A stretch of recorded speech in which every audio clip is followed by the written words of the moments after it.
Hi, everybody. My name is Qiqing. I'm a textile artist, and I've been teaching with Intertwine Arts for 3 years. Thank you so much for joining us today. Before we start the panel discussion, I'd like to briefly introduce Intertwine Arts and the exhibition.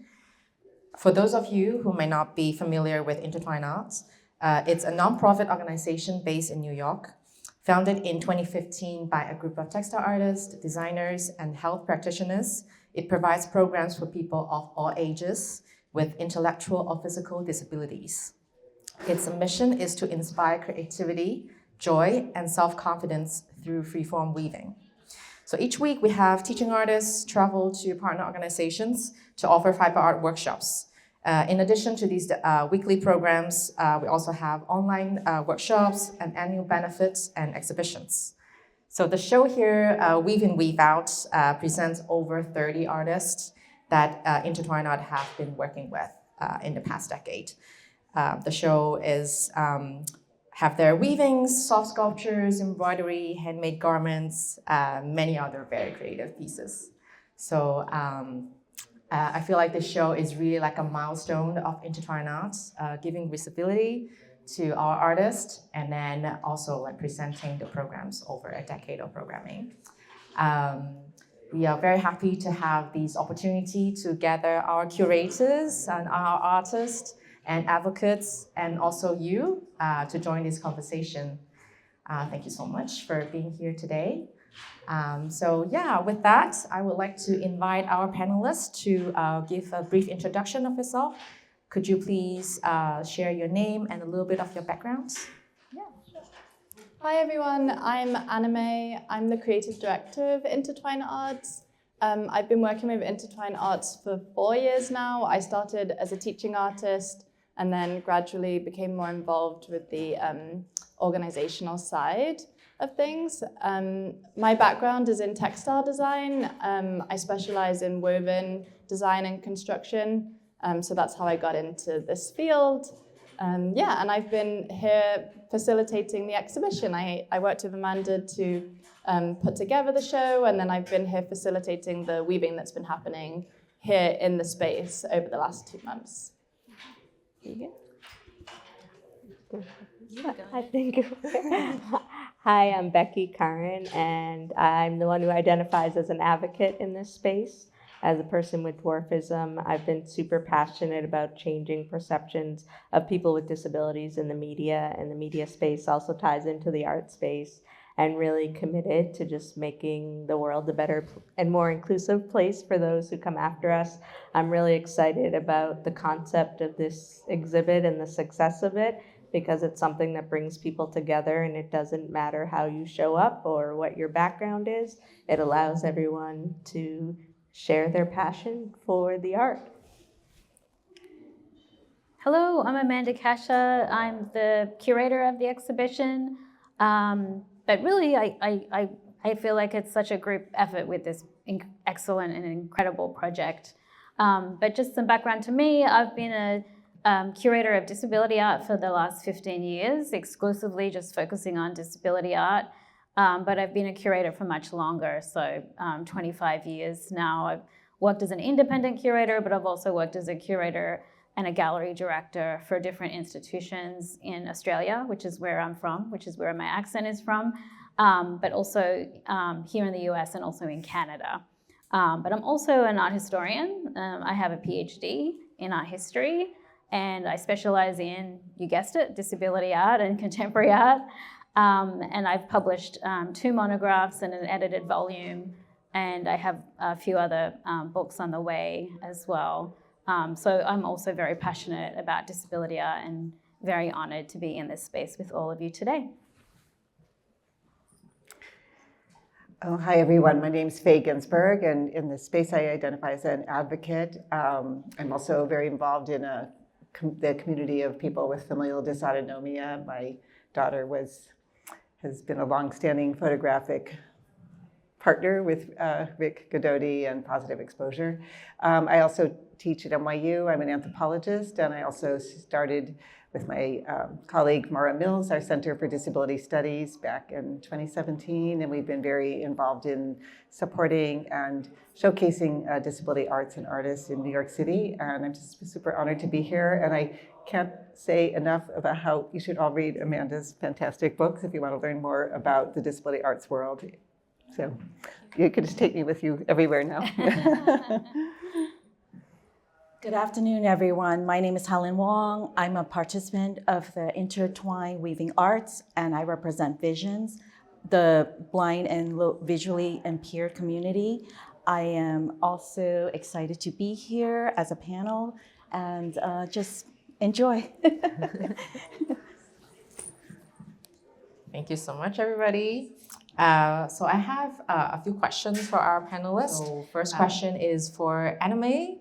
Because you've been involved with the show Weave and Weave Out from the very beginning. Could you share with us a little bit how did the show come about and what are the ideas behind the exhibition?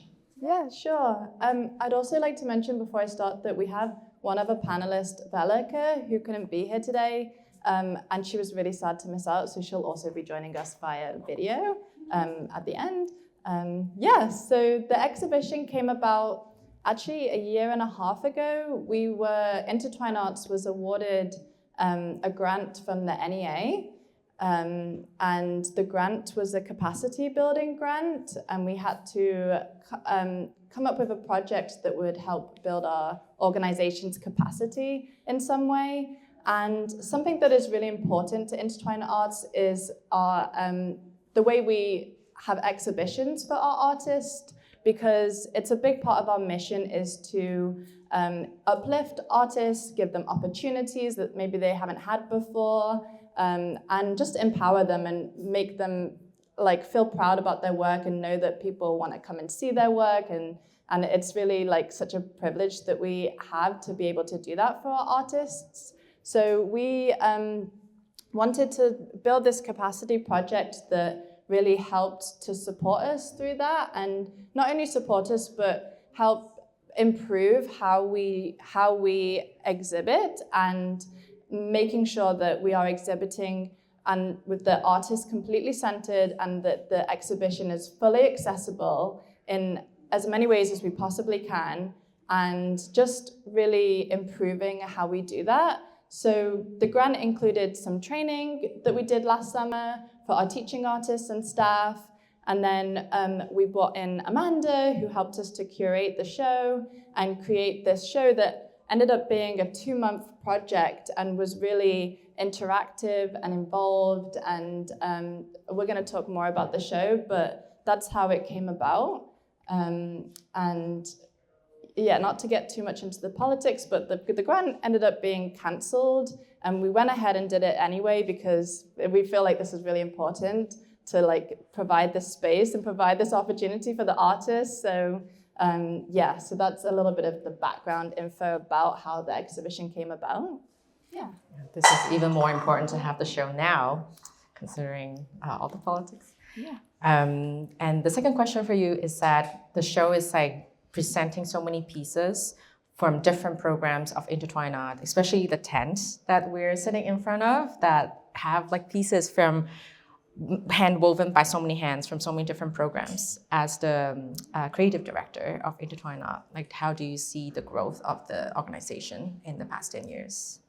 Yeah, it's a good question. I feel like I really love this exhibition because, to me, it not only reflects the growth that Intertwine Arts has right now and the future that is really looking very positive for Intertwine Arts, but it's also very grounded in our roots of what we do as an organization, and the programming that has stayed the same for the last 10 years, pretty much. The concept of the weaving that we teach and the way we teach it, that's very artist led. We don't set syllabuses, we don't try to direct the artist too much. It's very much our teaching artists work really hard to make sure that each artist has this bespoke kind of programming where they get to lead the projects that they want to work on, and we help facilitate that as much as possible. So I feel like I really enjoyed this exhibition because it reflects that, and it reflects this like really core like mission that we have, that we've been doing for the last 10 years. And the tent reflects that because the tent is comprised of fabric that has been in storage over those 10 years. So some of the pieces are quite old, some of them are more modern from the last few years. And we just wanted to bring them all together and create this like cocoon of color and texture and softness that is for our community. Yeah, and the exhibition has been really wonderful because it's been so busy, and we've had so many people come and weave from different areas, and new faces that we've never met before, and different organizations coming together who've never met before. So I think that really reflects Intertwine Arts' growth, and how as an organization we're just like only like growing, and our programming is increasing, and we can't even keep up with the amount of programs that want to weave with us right now. So yeah, it's really great to hear. Great.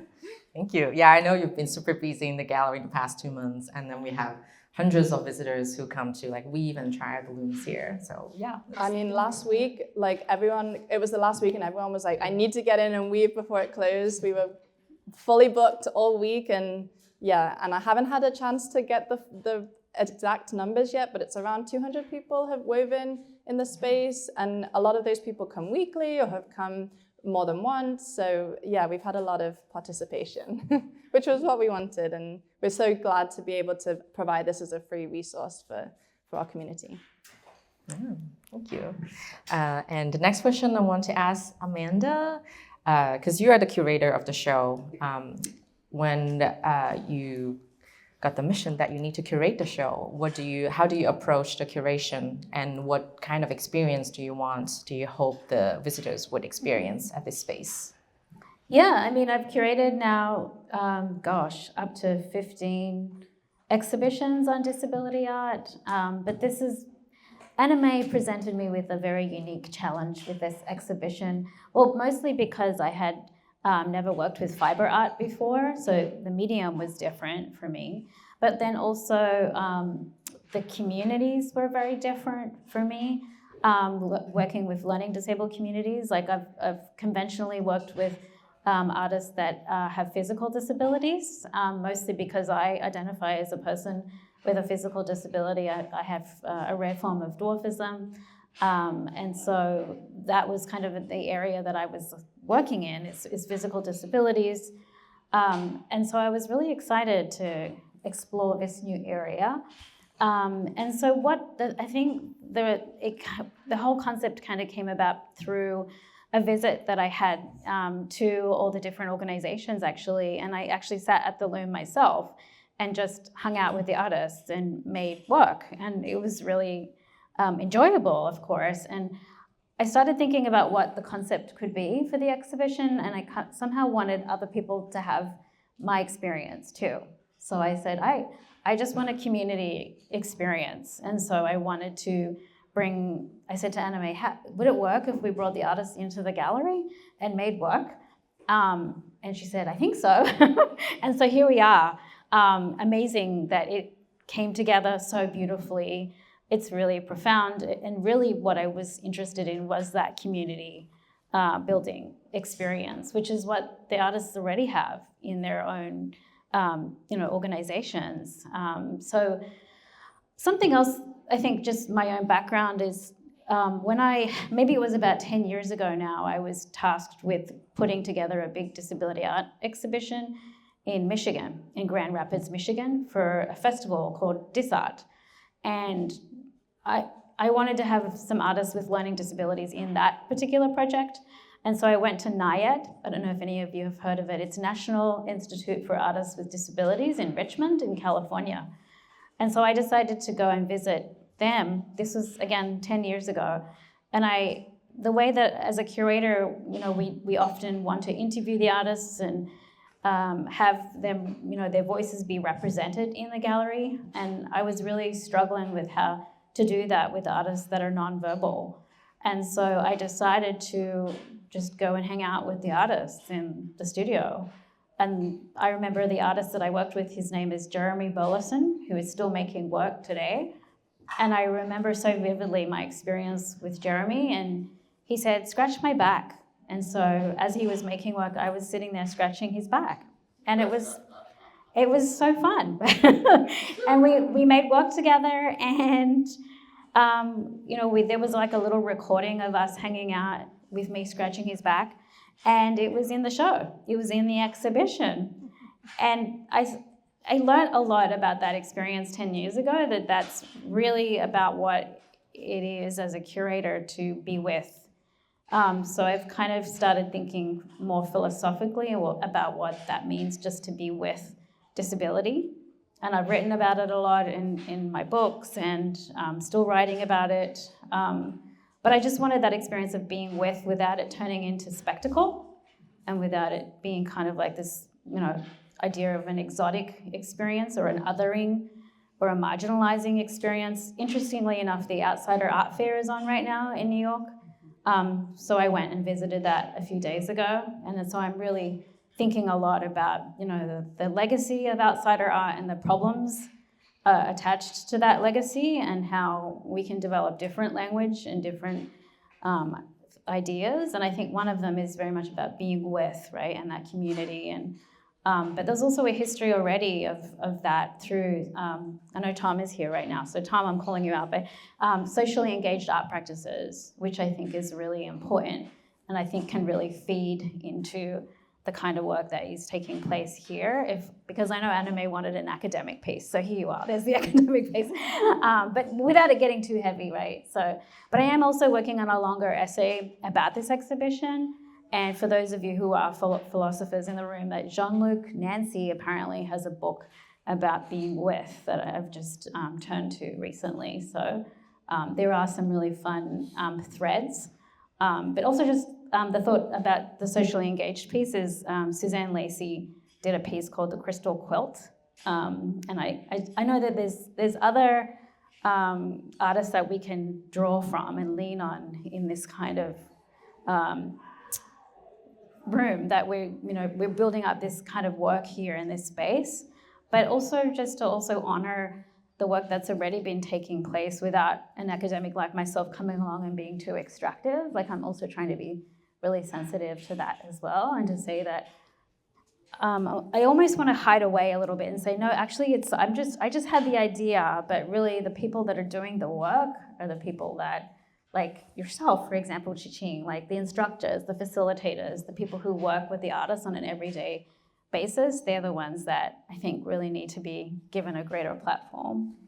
Okay, that was pretty long-winded answer to your question, right? No, it's great. It's great. Yeah, I'm very glad to hear about how, like the ideas behind how you imagine the exhibition would be. And I think it's really important to have these interactive elements that, we have the looms, that we can have people come to weave, because it's also like a rare chance for people to experience it. And as a teaching artist, I also feel like when I'm, like doing the teaching, is a lot about accompanying people, and then like be with them and listen to them and assist them to do their projects, which is also a bit different from, because as a textile artist myself, because the end product is very important in a way that, like you're making something, you're doing an exhibition, you put it on the wall, but here it's like a bit different. It's like the process that's way more important. Yeah. And Amanda mentioned that you're writing an essay, and then there's an essay that Amanda wrote, which is on the Intertwine Arts Weave In Weave Out page already. And I read the essay. It's a very comprehensive piece. And I feel like it really shows that you put a lot of thoughts into the exhibition, like you thought about all the aspects. And I want to quote you from that essay, that you said that you describe weaving as a form of everyday resistance, especially in an era marked by global instability and the erosion of social safety nets. Disabled communities are often among the most impacted. I feel like it's a very important thing that we should be all aware of. Can you elaborate on that idea and how it might shape the exhibition? Yeah, I think the thing that comes to mind actually that I just forgot to mention, and now I'm glad I have the opportunity to bring this in, is also because the Outsider Art Fair has been happening, it's the progressive art studios, I think, really need to be also given a greater platform within art history. So progressive art studios is a relatively new term, and no one knows who invented it because I've been asking around and no one seems to know. But progressive art studios are like the NIAD, like the National Institute for Artists with Disabilities, or Creative Growth in Oakland. Anna-Maie mentioned Summertime Gallery earlier, which they're in Brooklyn, are they? Or they're in Brooklyn. So all these incredible studios that give artists with learning disabilities this opportunity to build community. I think that they're so vital to kind of the question you were asking me, to building these relationships and to being able to persevere in times like today. I mean, I've been making art at home. I haven't made art in so long. I'm almost 50, and so but I've been making art at home just as a way to cope myself with what's been going on, because it's so stressful right now. So I think that there is real value to that. And it's not just about art therapy, because I'm a little bit, I've been sort of against the whole, diagnostic clinical piece because of the medical model of disability. But it is a way of self-soothing. And then just imagine having an opportunity to do that in a studio with other like-minded folks. Like, I haven't had that opportunity outside of this space here.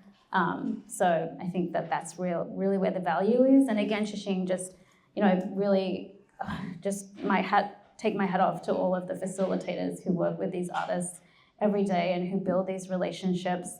I've been doing a lot of research, actually, because I have a fourth book, and one of the chapters is about progressive art studios and is about the work of the facilitators particularly, and what they bring to the conversation and how they need to be threaded into art history and the canon much more than they have been in the past. Thank you so much, Amanda. Yeah, I feel like a lot of people would feel that when you don't want to read about the news anymore, you want to make something, you want to work on it. And I've heard so many people also start to sew or weave or do a little bit of textile or handmade things during COVID. So it's also another factor. Bringing people, it shows that some value in the work that you interact with materials directly, very tactile process, and focusing on yourself. Yeah, thank you, Amanda. Next question I want to ask Helen. I know you've been making a lot. You're working a lot in the gallery that made like scarves, and you even made like shower curtain over there. We have the green piece over there in the back. Can I tell them about my corner? Yeah. Sure. So Helen's corner is that whole corner over there with the shower curtain and the table. That's all Helen. That's actually. Okay, you have a full corner. That's great. Yeah. Yeah, that's really impressive how much you've been making. Can you tell us a bit your experience like weaving in the gallery? Tell us a bit more about your projects here. Sure. It's been an absolutely amazing experience working in this space. It's very engaging, and I got to socialize with new people from different groups, organizations that popped in. I came during the mornings, the noontime, and the late evenings. Anna-Maie was wonderful, very flexible. I have a crazy schedule, so I'm constantly on the go, and I have different classes in different places. So Anna-Maie was very flexible and accommodating with my times. Could be early, late, or noon. And I wanted to do a spring theme, pastel colors, since it was such a long, dark, cold winter, I believe. And I was just tired of dark colors. I wanted to transition into softer, lighter colors, more soothing. And so Anna-Maie and I brainstormed what color for the shower curtain. That was the one big project I wanted to do. And something I could use in a house, is practical and recyclable. And I didn't want to, I guess you could say, I've never made anything homemade and display in my home. And I wanted something that I can see every day and just be happy around it. So that's how I came about. Did I answer your question? Yeah. Thank you so much, Helen. Thank you. Oh, I also want to ask you about, because you are one of the very active members that we have at Visions. Yeah, it's like a really active group that we have. Every time we have like 15 people, and all of them are working on their projects, and they're really serious about their projects. Helen, can you share a little bit with us, how did you first get involved, get into this program, and then how was the experience like for you at Visions? Absolutely. It would be a delight to share with you. I had a really wonderful fitness friend named Wayne McKenzie, who's in the crowd. We work out together daily, and he was talking about the Weaving Intertwine Arts program. And I kind of fell into it casually because my friend introduced me into it. And I said, okay, let's try it. I was a stay-at-home mother for quite a bit. My son entered college, his second year, so I had more leisure time. And I decided to explore it. And you know what? I stepped in. The second I did, I got hooked. And there was no turning around. And I stayed put. It's almost a year since I've been in this program. And I've seen the artists, instructors do amazing work. The collaboration involved and the ideas and of the different projects that emerged is just amazing. And the communication, it's just like when you're weaving, you're sitting down, and it's a repetitive process, very therapeutic, soothing, calming. And that's what I needed to stay grounded, and it's engaging, and it's also very addictive. I needed to slow down, and it helped me slow down. It taught me more patience, and instead of being on the go, I was able to sit down for long periods of time, stay focused and disciplined on a goal. And when I wanted to do the shawl curtain, it was a challenge because there were different panels that had to be done, and I only had 2 hours to spare per day, because I was uptown, downtown doing different programs. And it was the challenge of commuting. I'm from Queens, Fall Rockaway. So coming and going, I would be at 92nd for a dance class, and I would be hopping down and doing, other fitness programs at Visions, a community for the blind, visually impaired. And I'll be here. So I'm also an active volunteer as well with children. So my program is always around different locations. The challenge was trying to just stay put and be organized and stay focused and disciplined. So this program, Weaving, has been wonderful. It helps me stay grounded, engaged, disciplined, focused, and reach my goal. And that's what you have there. So thank you. Thank you, Helen. Yeah. All right. Do you want to, Veleka, who's one of our longtime participants at Harsh Share, that she couldn't join us today, but she recorded something to share with us. Would you like to introduce yourself? My name is Veleka Kerr. I come from Cachia. I've been here 4 years in weaving class. Could you tell us about the project that you've worked on here on the looms at the gallery? Yes, I did the weaving in the loom, and I do push in the loom in the art gallery in the weaving thing. And how many times have you been? How often have you been? Once a year. Once a week? Week. Once a week? Yes. For the duration of the show? Yes. And so what is your plan with your pieces that you've made? I'm gonna sell it and put everything together. Sew it together to make one large piece? Yes. What do you enjoy most about weaving? Concentrate, focus. When I do weaving, I'm focused what I'm doing, and it is fun and it relax and things like that. What do you like about the materials? I like the wool. It's comfy. It's make you focus, and it's paying attention. Because I do the weaving loom. Go back and forth. Put one here, one right, and one left, and you push the loom back and forth. So because it's a physical activity, yes. You find that yes. engaging? Yes. And what about weaving excites you? I'm excited for my family did my work, and my mom, my cousin, my neighbor's gonna be happy, and my community worker and my home attendant is gonna be very happy, and I want some money because for my birthday I want to go on my vacation. and and I'm gonna say I want to thank all the weaving group support me, and I do some more weaving, focusing, paying attention the rest of my life, and my mother too. And make me happy. I'm gonna say, Ma, I love you. I made this for you, and I made for you, Candy, and Christine, all my neighbors, and all my family. I love you, Mommy.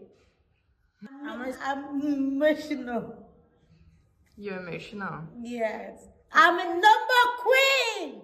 I am number one queen. I am number one queen in this whole world. Number one queen.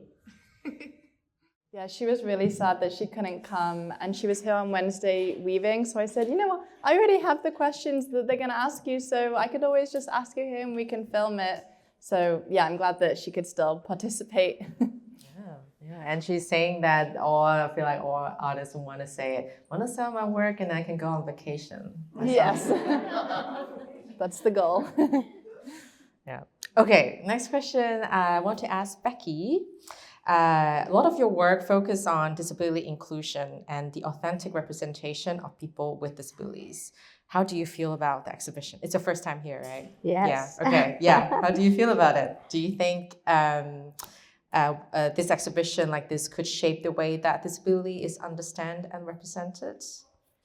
I think a big thing that just stands out is community, bringing people together. And we've tried so hard in the disability community to come together and band together as one community. And looking around, I couldn't tell you if someone had one type of disability or the other. It's just beautiful work. And I think it's an overall theme of what we want for the world. We want everyone to come together and give people a chance to show up in a meaningful way.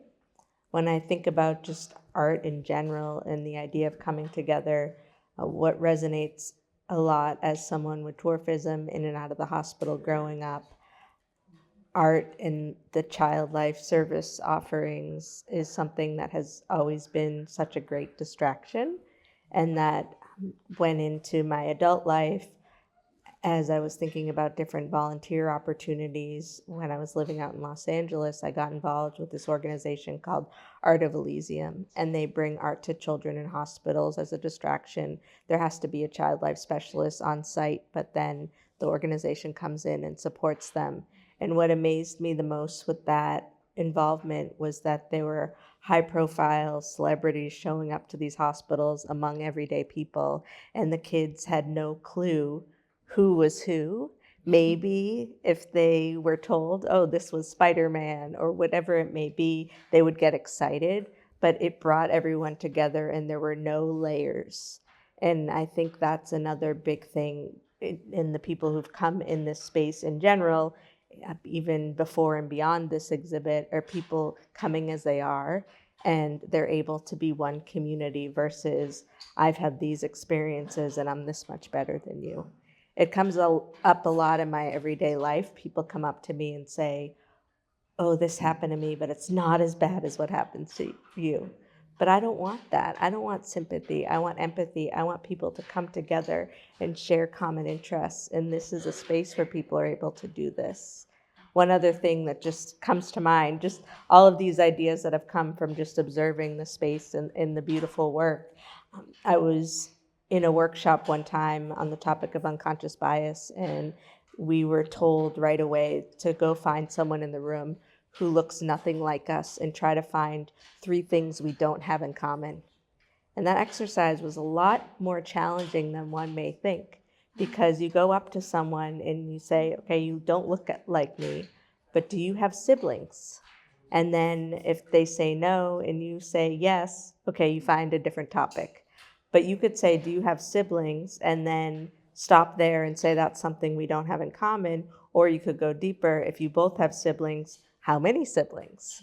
So it's on the layer, we have even more in common. So I think this space is a beautiful place for people to come and express themselves and also have distractions from everyday life challenges. I lost my infant son to an accident at the hospital about 4 years ago, and art became very present in my life while we were experiencing the decision of letting him go over a 12-day period in the ICU. And I told Child Life, I want every art project you have that I can work on as a distraction. It wasn't going to make things go away, but at least is a space where you can express yourself and almost escape. So I hope that was right, the response that you were looking for. Thank you so much for sharing this with you. us. Thank you. A lot of your work, you've been an advocate for disability inclusion. How do you feel that our institutions can better support artists with disability and the communities? As someone with a physical disability, also facing challenges as I recover from spine surgery, I navigate the world, whether it's using arm crutches or a scooter. And I think the number one thing is to make sure a space when you enter it is physically accessible and accessible for other types of disabilities. But if I'm invited to show up at a space, this space, there were no barriers as I was navigating the accessible push button to get in the place and then checking in and using the elevator. Everything worked in my favor. But the minute one of those things does not work or doesn't exist, it sets off the whole day and can impact the experience and how I show up to the experience.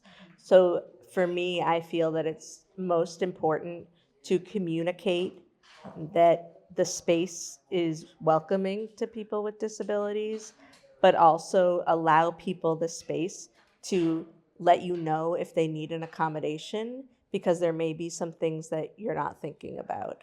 And then when they get to the space, I think especially for us as people with dwarfism, we need to make sure we can reach the table and get to a comfortable spot in order to participate in the activity. And then when it's museum, that's something that we may just be attending. It's really focusing on making sure that we can see everything. If it's something that's really high, maybe there's another way to participate, whether it's on your phone through an accessible option that way. But for us, it's only one accommodation, and then there's other people who have other needs. So it's trying to think on the highest level possible of universal design. I often think about this comic strip where it shows someone who is shoveling in the snow, and there's a set of stairs and a ramp, and the guy who is shoveling is so focused on shoveling the set of stairs, but a wheelchair user comes up with his wheelchair and asks if he could shovel the ramp, and the guy responds by saying, "After I finish the stairs." But if he did the ramp first, then everyone would be able to access the space. Right, exactly. Yeah, that's a good point. And even today, as I was trying to decide a nail salon, I'll admit I got a last-minute manicure. There were about 10 places within a mile of here that I looked up, and even on Google, there was an icon of a wheelchair, which means that it's meant to be accessible, but there's still a step to get in. So sometimes when places say we're fully accessible, they haven't thought about every detail. And I think something when Amanda was talking about immersing herself in the community, I think that's really important. I know there's a saying in the disability community, nothing about us without us. Nothing without us, I think, is the preferred sentence now. But it's really important to consult with all different types of disabilities because not one of us has the same experience or preferences. And sometimes it's impacted by how we were raised and the way that we show up and advocate. And then other times it may be just that we feel frustrated because this world wasn't made for us. Yeah, it's really important to hear from you because, like, when you're talking about, for example, there's like one step left, like for the wheelchair, that's really frustrating. Yes. And then there are things that, like for me as like an average height, maybe I didn't like pay attention to. Do you think, like in general, like our institutions, like museums, galleries, and maybe like just day-to-day like facilities, do you feel that most of them already like have, everything thought out, or you feel like, oh, there's so many things that they can do better? I think it depends on when they were built.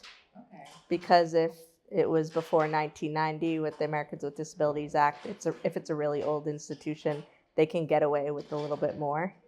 But for Boston Museum of Fine Arts, I remember going to an event within the past year there, and there are different entrances for wheelchair users to take a ramp, and it's a little confusing and can sometimes feel isolating. So it'd be nice if it could be a space where everyone accesses. Maybe there is still a set of stairs, but closer together so you don't feel like you have to move away from the people who you're with. Sometimes there are lifts. I was just using one yesterday in a building where it only takes one wheelchair or scooter at a time. And with those lifts, a lot of times the people who work at the venue don't even know how they work. They just have to call the number on the lift, but then that could take another day to get fixed, and then the person ends up getting stuck. When I was visiting my school where I went to high school in the past year, they admitted to me that the elevator's scary and they don't really like to use it. And that really frustrated me because I was thinking, what if someone who is a wheelchair user comes to school there next year? They have to be scared for their life every time they use the elevator. I know that some schools may bring the whole grade down to the lower level of the school in order to make that student with a disability feel included. But I think it's important to not just think of today we're going to have a wheelchair user show up, so we need to be prepared. You need to prepare way in advance. And that happened even in the media space. I would hear about casting calls for a description of a wheelchair user on a TV show or a movie. And the producers, casting directors, all were getting prepared for that one day of doing auditions. But what about those days when it doesn't describe wheelchair user, but it could still be a fit for someone? And in that space specifically, only 3% of roles in Hollywood describe disability. And of those 3%, only 20% are played by people who actually have that lived experience with disability. So it's really important to talk to and count on the community to give that feedback to create a better experience for everyone. Thank you so much. And I also have a question for Faye. Yes, I know you've been a supporter of disability art for decades, so really happy to have you today here. You published a book in 2024 about New York City's disability worlds from the perspective of a parent, activist, and disability studies scholar. So I'm really curious, from your long engagement with disability and the community, how do you see the world has evolved over these years? Thank you so much. I just want to point out how great the soundtrack is of the folks. I don't know the technical term for what's making that great noise of pulling the, but it just seems like very appropriate to this whole situation here. So the book that I'm not trying to be like Oprah somewhere. I had my book here because I thought I might read from it. Oh, here we go. It's here. Yeah, there we go. Called Disability Worlds. I can hold it. Oh, there you go. Thank you. That's my daughter on the front, who is unfortunately no longer with us, but really opened up a lot of the disability worlds in New York to me, because I was really shocked at how much I was not aware of. I'm also an anthropologist, so I like doing, I think you should be an honorary anthropologist. Like we dive in, we participate. And through my daughter's interest in the arts and how engaging and enlivening those were for her.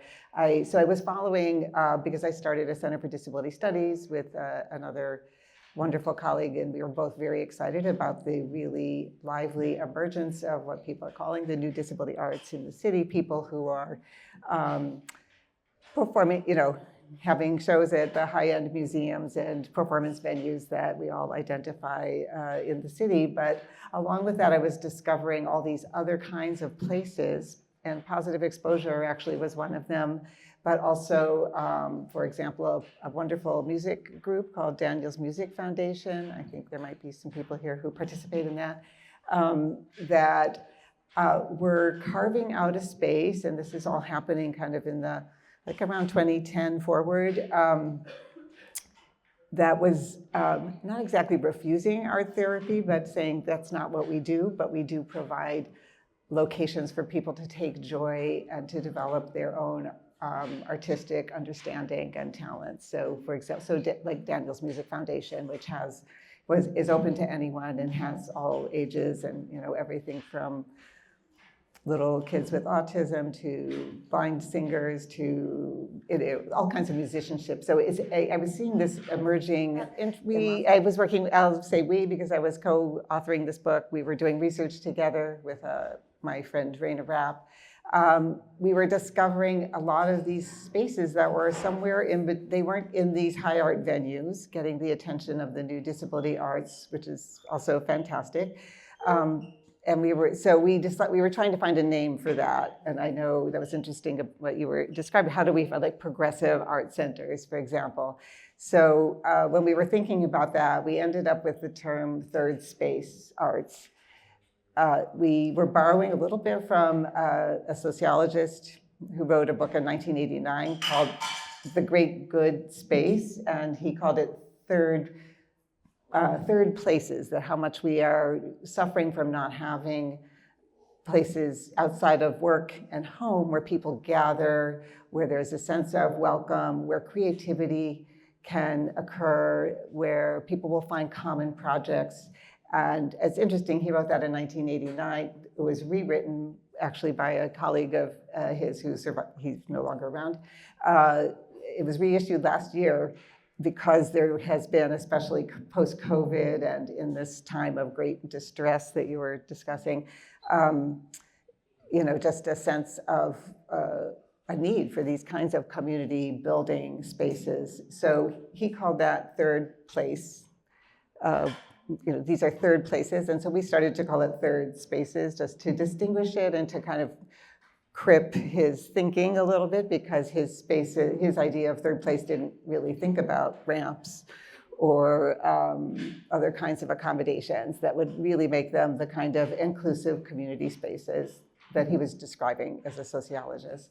So we wanted to be sure that, because there has been some fantastic writing about the new disability arts. Amanda is really such a model for that, and in many of the art magazines that, Art News and Art Forum and so forth, we were saying, like, where does this work get picked up and paid attention to? Because it's really happening in a lot of places. So I just want to say, like, you walk into positive exposure space here, it's newish space, and you come into the Interweave exhibit and you hear the sound and you see so much work being produced. And this to me feels like the platonic ideal of third space arts that is completely inclusive from start to finish, in the sense of the ideas of inclusion and creativity are just absolutely brought together in the whole concept of what this has been. So I just want to offer that term, because sometimes terms are helpful to identify and draw attention to and give more oxygen to different kinds of spaces of art practice that are so beautifully inclusive of such a wide range of people. And I do want to say, that Amanda has not seen her daughter's weaving, but you're going to have to buy a loom. Because it was beautiful to see her sit down and in a very short period of time produce a very beautiful beginning of a piece. So that's really, I think, I want to offer that just as a person who thinks like an anthropologist, because I am one.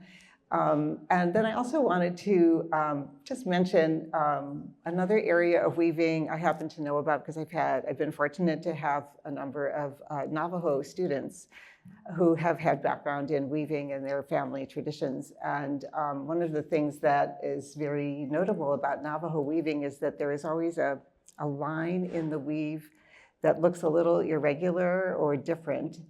And that's meant to be sure that any I wrote it down. Do you mind if I read it? Because I thought I want to do justice to this concept. Hold on. There we go. Yes, it's called Chihil Iti, a small, deliberate, contrasting line in the textile that allows the weaver's spirit to escape the finished product, preventing it from being trapped. Beyond the spirit line, impurities like pollen, hair, or feathers might be woven into the fabric for protection. There's also a concept, this is not they didn't offer the Navajo word, I was looking this up quickly, weaving medicine. Many weavers view their work as a way to connect with their community and their ancestors. So I just thought, I don't know, and I know this started with a Japanese project that also tried to pull together disability and community and weaving. So I just wanted to offer that forward as a really beautiful concept that it's always been very striking to me, this idea that you leave this imperfection in the work. I often leave many imperfections in my work, but just as a way to think, these other places where weaving philosophies seem to have a kind of reverberation with each other. So I'll just leave it with that. Thank you. Yeah. Thank you so much. Yeah, I feel like the idea of this Navajo weaving, like you always leave a little bit to show the irregularity. Sometimes when students, like they make a mistake and I tell them the story and saying that, it shows that it's handmade, it's not made by the spider woman, the deity. It's like, it's made by human hands. So it shows, you have some like wavy edges, it's okay because it's hand woven. Yeah, thank you, Faye, so much for offering the background. It's really nice to know the term third space. I feel like everybody would want to need a third space.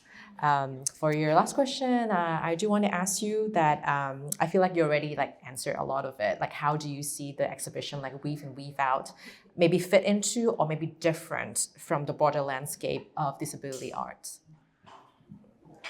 Yeah, I did probably kind of address that. However, I want to really recommend to people that that they read Amanda's beautiful essay. I know you want to elaborate on it, but you said so many great things about the way in which this kind of labor is also an anti-capitalist project, and that the arts offer alternative imaginaries for us to think about, first of all, a space that is so inclusive, and also that where art is not, even though I totally respect she wants to sell her art, that's great, and she should, and she should go on vacation with that money.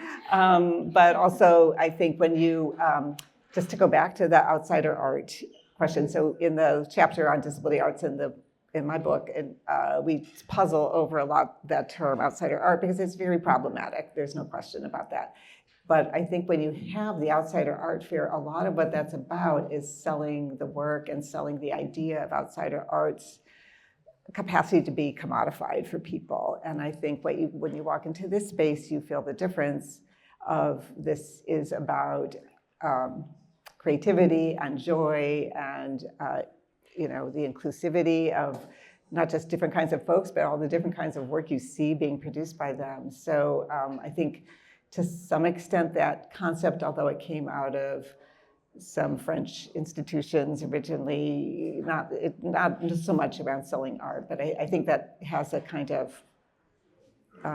that issue of the commodification of work as opposed to finding a third place or third space opportunity for creating community is, I think, just a really important piece of it. So I just wanted to hop onto that essay and add some of those thoughts about the outsider art. Yeah, I feel this is so true for all artists, maybe. It's like yeah, you've worked so much time into the work. Are you going to sell it? How much are you going to price it? Like, what if I don't want to sell it? But you're only going to be a successful artist if you can sell your work at a good price. So I feel like it all comes down to the how to make an artist something that could work, like support your life, but still like you're not just like the only goal is to sell your work. I feel like this problem for all the artists. I've also experienced it. Can I just add one thing here? Yeah. Please. So when I was just gathering my thoughts for today, and I was thinking about Ray Oldenburg's work, and I noticed that this colleague of his was reissuing the book with some commentary, and then I kind of looked it up. I thought, why is that happening now? And he's passed away, and whatever. It's always been a very interesting concept. And then, when you start to look it up, you see it's been taken up in this post-COVID, highly stressed world where community has been more and more difficult to form, and this idea is really circulating. And there was a piece in the New York Times last year using Oldenburg's concept about all these like spaces in Brooklyn, maker spaces, and places where people are doing crafts together, and just feeling this kind of felt need. And I'm like, it still needs to be cribbed. I mean, this is a good concept, but I'm like, this is exactly the thing you would want to see being written up along with these other ones in the New York Times or whatever, media form of record. It's still taking time for the rest of the, enthusiasm around these ideas to catch up with the importance of creativity. I want to say a huge thank you to Positive Exposure. They have been above and beyond so generous with the space. And Ian, I know you didn't sign up to have 2 jobs for 2 months. He's been organizing Positive Exposure and also our weaving technician here every day, helping with the classes, helping me with the warping, keeping me sane. So yeah, just a huge thank you to Positive Exposure. And they're a nonprofit, and the donations go a long way. Same with Intertwine Arts. Everything we do is supported through donations. So if you like what you see today and you want to support Intertwine Arts and Positive Exposure, please do. We appreciate it. Okay, thank you.